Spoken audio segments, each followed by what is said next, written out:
telah kita lakukan dan yang akan kita lakukan. Marilah sama-sama kita mendengarkan dari dua hadis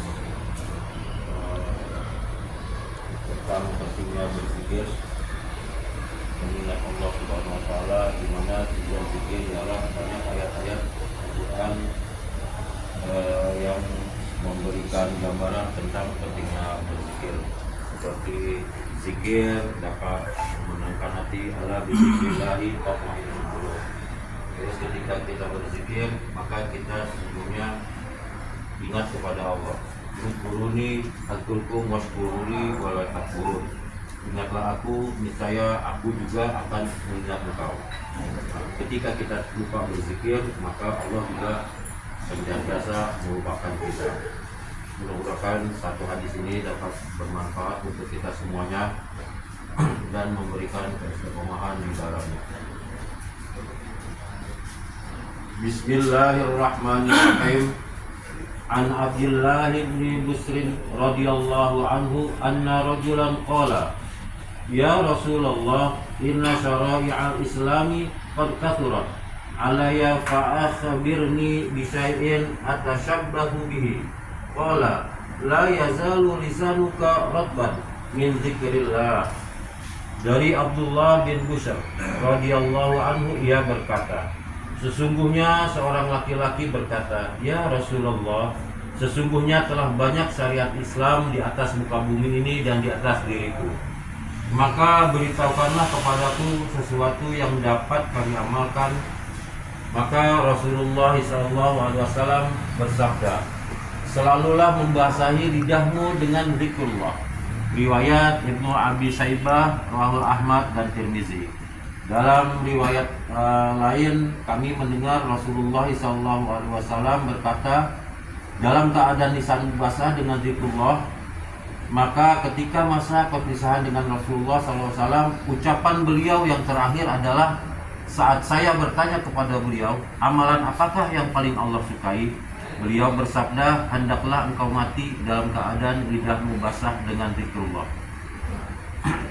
Jadi itulah tujuan kita berzikir. Ketika kita sering berzikir pada Allah, memuji Allah, baik itu dengan ucapan subhanallah, walhamdulillah, wala ilaha illallah, Allahu akbar, ataupun Allahu akbar, ataupun ahad, ataupun kalimat-kalimat asmaul husna yang 99 itu, maka diharapkan ketika sakaratul maut, ketika kita menghadapi kematian, insya Allah, karena seringnya lisan kita berzikir mengingat kepada Allah, insya Allah kita akan dibimbing kematian kita itu dengan selalu ingat berzikir kepada Allah Subhanahu wa Ta'ala.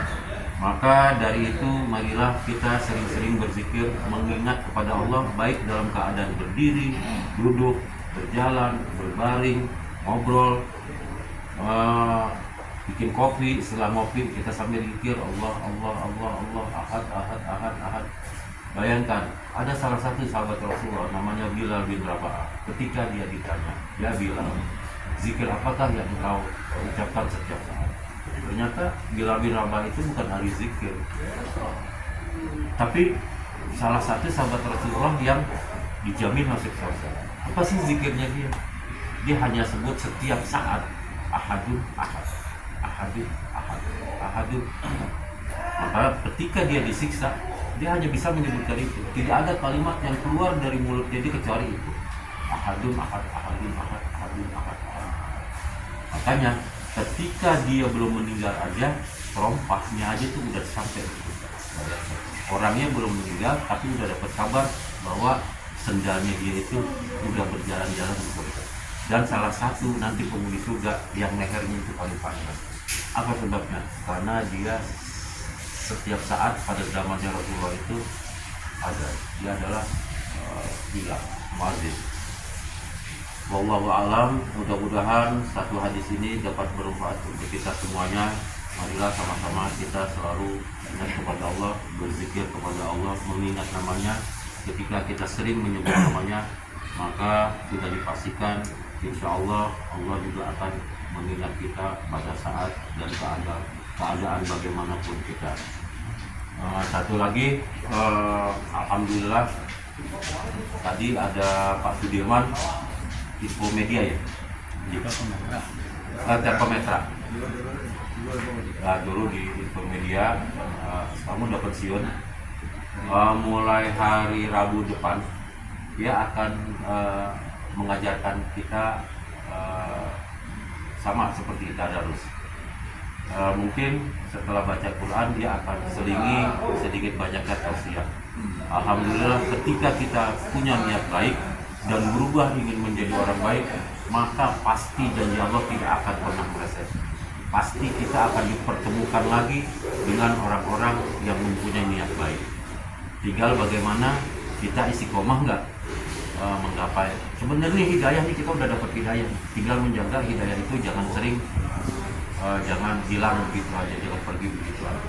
Makanya bagaimana menjaga hidayah itu, kita sering-sering mengingat Allah dimanapun dan saat apapun kita berada.